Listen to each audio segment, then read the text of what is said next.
This guilty-looking old man you're seeing on your screen right here has allegedly killed over 200 people, making one of the most ruthless serial killers of the 20th century.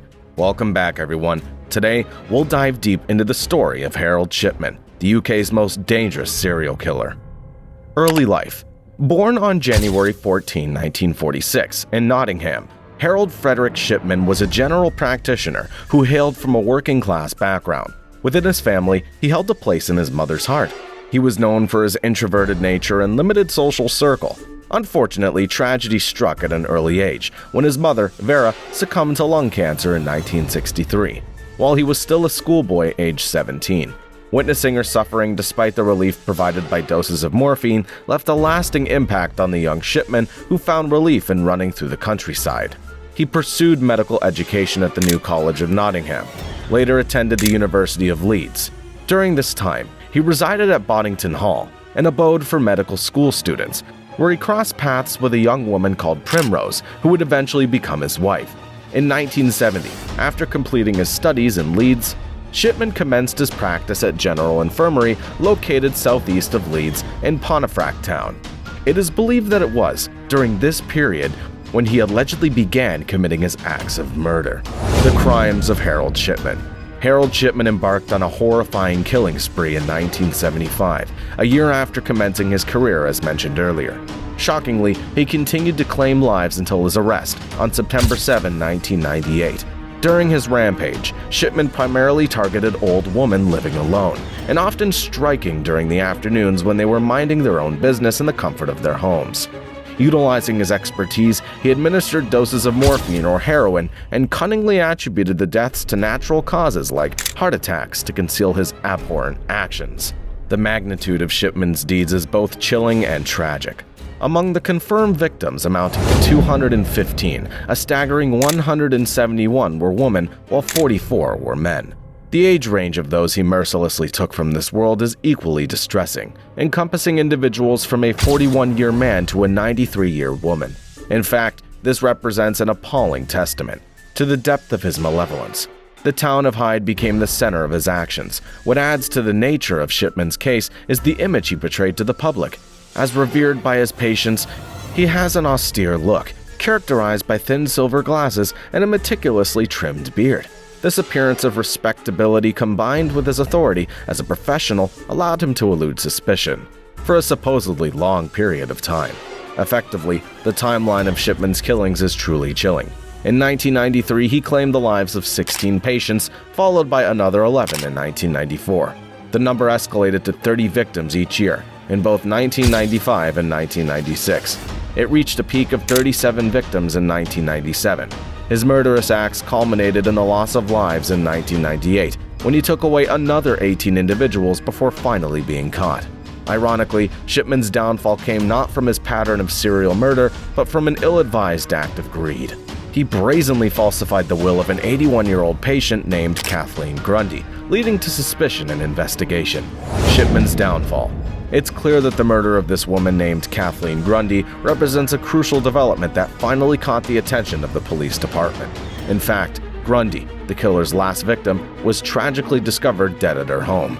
The suspicious circumstances surrounding her death raised red flags when it came to light that Shipman was the last person to have seen her alive and had recorded her cause of death as old age. Angela Woodruff, who happens to be Kathleen Grundy's daughter and a lawyer herself, received an unsettling notification from a solicitor. It seemed that a will that appeared inauthentic had been created supposedly by her mother. This will excluded Woodruff and her children from any inheritance, shockingly left an amount of £386,000 to none other than Shipman himself. Concerned about this manipulation, Woodruff wasted no time in reporting Shipman to the police, triggering a full-scale investigation. Upon examination of Grundy's body, traces of heroin, diamorphine, often used for treating ill cancer patients, were found. The presence of this drug raised suspicion and led forensic scientists to conclude that her death was consistent with the use or administration of a significant quantity of morphine or diamorphine. The chemicals present in her body were similar to those observed in cases where morphine overdoses were the cause of death. This shocking revelation marked a turning point in the investigation, as it provided evidence connecting Shipman to the untimely deaths of his victims. The police intensified their efforts to thoroughly investigate his activities and connections, uncovering a trail of lies, manipulation, and horrific crimes that deeply affected the nation. Gradually, the full extent and brutality of Shipman's actions were disclosed, creating an image of a man who betrayed both his patients' trust and the honorable reputation of his profession. Since his arrest, Harold Shipman has maintained an unsettling silence, refusing to divulge any motives or remorse for his heinous actions. Even more puzzling, his wife, Primrose, who once managed his secretarial duties, remains steadfast in her belief in his innocence and continues to venerate the man responsible for so much suffering and loss. It remains uncertain whether this act was an attempt at self-sabotage or merely an expression of his increasingly distorted mindset. In 2000, Harold Shipman was found guilty and was sentenced to life imprisonment. The court recommended that he will be released. Besides, he was dismissed from the General Medical Council.